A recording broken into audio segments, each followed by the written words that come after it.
Hi, I'm Harold Gutman with my colleague Steve Wiseman, and welcome to Game Day, College Edition.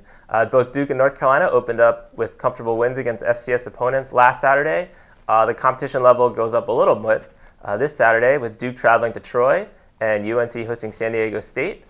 Steve, let's start with Duke. What did you take out of that game from last Saturday, and what are you looking forward to seeing this time? Yeah, number one was the way the offense performed. They were very clean. They moved down the field. They scored 52 points on an FCS defense that wasn't great.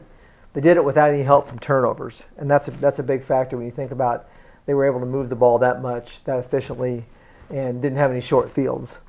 So that's a good sign for the offense. The offense is what we thought would be the strength of this team, and that proved to be true.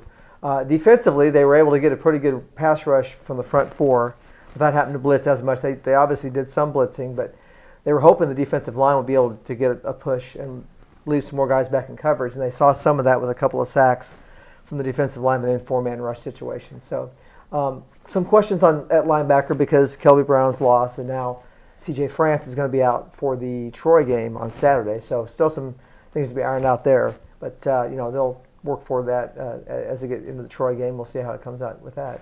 How did Carolina look against Liberty? Yeah, it's interesting. I think people who were optimistic heading into the season felt that way at the end, and people who are pessimistic saw reasons for that as well. Considering they were losing in the third quarter to an FCS opponent, that is not what you want to see if you're a top 25 team, which North Carolina is. On the other hand, they showed in the third quarter how explosive they could be, scoring 4 touchdowns in 4 minutes, the offense and defense both clicking in that, and that certainly gave a lot of reason for optimism. Looking forward, there's two things I'm going to be looking for at the San Diego State game in particular. One is the offensive line. They were certainly the biggest question mark heading into the season. Everyone was kind of focused on the quarterback, as they should have been, but I think everyone from Coach Fedora on down said that how quickly the offensive line gels is really going to be the critical factor for how well this team does. They were penalized 5 times against Liberty, which is tough, but they did okay with the run and pass blocking. I think San Diego State's going to obviously be a bigger test. They throw some exotic blitzes out there.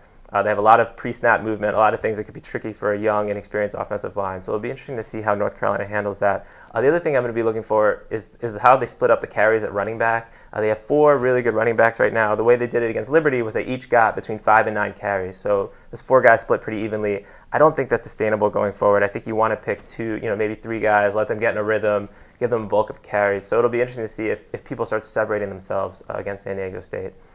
So there you go. There's some things to look forward to on Saturday as Duke and Carolina take the field. We'll be here every Friday afternoon talking about last week's action, looking forward to next week's games. So thank you so much for joining us at Game Day.